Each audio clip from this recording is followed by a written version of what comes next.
श्रीमती संभवी जी।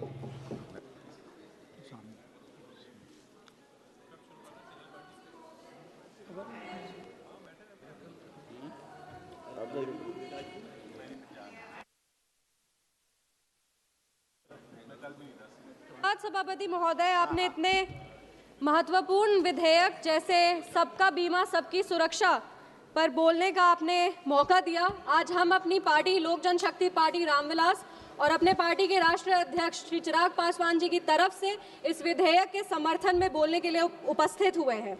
विशेष रूप से सर आभार व्यक्त करेंगे हमारे यशस्वी प्रधानमंत्री श्री नरेंद्र मोदी जी का और हमारी वित्त मंत्री श्रीमती निर्मला सीतारमण जी का, जिन्होंने एक ऐसे योजना का, एक ऐसे कानून का निर्माण किया है जो आम आदमी के आय के अधिकार के हित में है, आम आदमी के लिए एक सुरक्षा कवच के तरह ये यहाँ पे अभी आया है।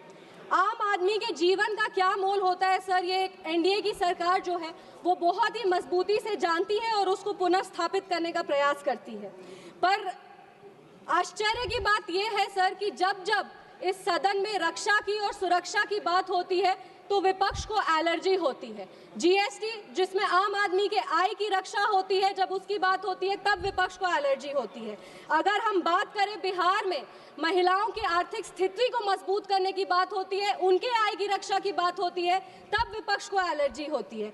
अगर हम बात करें ऑपरेशन सिंदूर का, जिससे हम अपनी सीमा को सुरक्षित रखते हैं, सीमाओं की रक्षा की बात होती है, तब उनको एलर्जी होती है। और अगर हम बात करें एसआईआर का, जो लोकतांत्रिक अधिकार को मजबूत करता है, उसकी बात होती है, तब भी विपक्ष को एलर्जी है। तो समझ में नहीं आता है सर कि इनको रक्षा से एलर्जी है, लोकतांत्रिक अधिकार से एलर्जी है कि सुरक्षा से एलर्जी है। इनको सरकार से दिक्कत है, इनको आम आदमी से दिक्कत है, या इनको किसी गरीब से दिक्कत है। जब भी गरीबों के हित की बात होती है, दलित वंचित शोषित वर्ग के हित की बात होती है, तब हमेशा ये कुछ ना कुछ करके इसका विरोध करते हैं।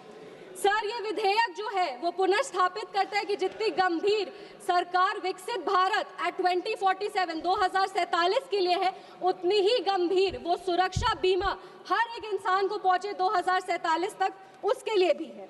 हमारे सरकार की आधारशिला जो है, जो विचारधारा है, वो है रिफॉर्म, परफॉर्म और ट्रांसफॉर्म। और उसके तहत पिछले 10 साल से जो भी सुधार हुए हैं बीमा के क्षेत्र में, उसको ये विधेयक और मजबूत करता है। उसके लिए मेरे पास कुछ आंकड़े हैं। प्रधानमंत्री जीवन ज्योति बीमा योजना के तहत मार्च 2025 तक लगभग 23 करोड़ लोग शामिल हो चुके हैं और 9 लाख से अधिक परिवारों को लगभग 18,102 करोड़ रुपए के 102 करोड़ रुपए का क्लेम दिया गया है। अगर हम प्रधानमंत्री सुरक्षा बीमा योजना की बात करें तो इसमें लगभग 50 करोड़ नामांकन हुए हैं, जिसमें 23.5 करोड़ महिलाएं हैं। अगर हम अटल पेंशन योजना की बात करें तो इसमें लगभग 46,000 करोड़ रुपए का फंड जमा हुआ है। इसमें 48% जो महिलाएं हैं उनको लाभ मिला है। सर ये पुनर्स्थापित करता है कि केंद्र सरकार बीमा के माध्यम से सबकी आय को सुरक्षित महसूस कराना चाहती है, सबके जीवन को सुरक्षित रखना चाहती है। महोदय, ये बिल सिर्फ एक घोषणा नहीं, इम्प्लीमेंटेशन का एक रास्ता है। इस बिल के कुछ प्रावधान हैं जिसको हम फिर से एक बार दोहराना चाहेंगे। इसमें एफडीआई जो है वो 74% से बढ़ाकर 100% करने का इसमें प्रावधान है। इसमें सर जब एफडीआई को 74% से बढ़ाकर 100% किया जाएगा तो इकोनॉमिक्स में हमेशा इसमें कंपटीशन बढ़ेगी और कंपटीशन के तहत जो कीमतें हैं वो गिरती हैं और कीमत गिरने पर सस्ते प्रीमियम पे बीमा का लाभ आम आदमी को मिल सकेगा। ये आम आदमी के हित में ही इस प्रावधान को रखा गया है।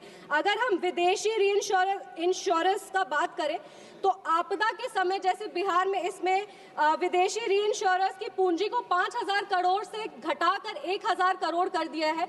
इसमें आपदा के समय जैसे बिहार में बाढ़ आता है, ऐसे में जो छोटी छोटी बीमा कंपनियां हैं वो डूबने लगती हैं। विदेशी कंपनीज जब आएंगे तो इसमें रिस्क जो है वो बढ़ जाएगा और आपदा के समय किसान और आम आदमी का क्लेम जो है वो नहीं कटेगा। एलआईसी को आज़ादी मिलेगी। इसमें आम आदमी को LIC से बेहतर लाभ मिल पाएगा। और क्लॉज 50 इसमें हम हाईलाइट करना चाहेंगे सर, क्लॉज 50 के तहत इस कानून की जो भाषा है उसको जेंडर न्यूट्रल भी किया जा रहा है। स्त्री और पुरुष का जो भेद है उसको कम किया जाएगा, सामाजिक न्याय को पुनर्स्थापित किया जाएगा। समाप्त कीजिए मैम। बस मेरे 2 सुझाव हैं सर। हम एक महिला सांसद हैं, बिहार की महिला सांसद है। मेरा बस ये सुझाव है कि बिहार में जीविका दीदी का बहुत बड़ा एक समूह चलता है। अटल पेंशन योजना के तहत 48% महिलाओं को जो बीमा है उसका लाभ मिलता है। बिहार में जीविका दीदी जैसे समूह जो वो नेटवर्क है उसका इस्तेमाल किया जाए और महिला जो ग्रामीण क्षेत्र में है उनको भी ज्यादा से ज्यादा लाभ मिले, ये सुनिश्चित किया जाए। और एक और क्लॉज 93 के तहत सर, हमारा जो इंश्योरेंस पेनिट्रेशन है वो ग्लोबल एवरेज से कम है। इंश्योरेंस पेनिट्रेशन 3.7% है और ग्लोबल एवरेज 7% है। इसको बढ़ाने के लिए क्लॉज 93 के तहत जागरूकता का जो एक प्लान है वो एजुकेशन, क्लॉज 93 के एजुकेशन फंड के तहत जो स्थानीय भाषा है जैसे मैथिली, भोजपुरी, अंगिका, ऐसे में बहुत धन्यवाद श्री जागरूक अभियान चलाया जाए। बहुत बहुत धन्यवाद। जय हिंद, जय बिहार। मौका देने के लिए